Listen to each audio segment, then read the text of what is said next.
నిఘా TV news కు స్వాగతం. ఈ 8 నెలల కాలంలో కాంగ్రెస్ పార్టీ,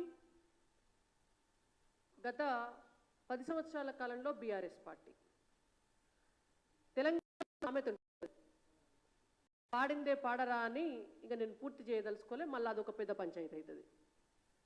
ఆ సామెత చెప్పినట్టు వాస్తవాలకు విరుద్ధంగా జనం ఏమనుకుంటారో అనేటువంటి ఆలోచన కూడా లేకుండా అన్ని కేంద్రం నుంచి వస్తుంటే తీసుకొని లోపటేసుకొని మళ్ళా మాకేమియలే అని గుండుసున్న స్తోత్రం బీఆర్ఎస్ వాళ్ళు చదివినరు, గాడిద గుడ్డు స్తోత్రం కాంగ్రెస్ వాళ్ళు చదువుతున్నారు ఇంకా కూడా.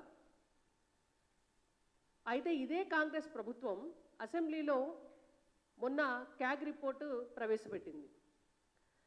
క్యాగ్ రిపోర్ట్లో ఉన్నటువంటి డేటా చూస్తే హెల్త్ సెక్టార్కి సంబంధించినటువంటి డేటా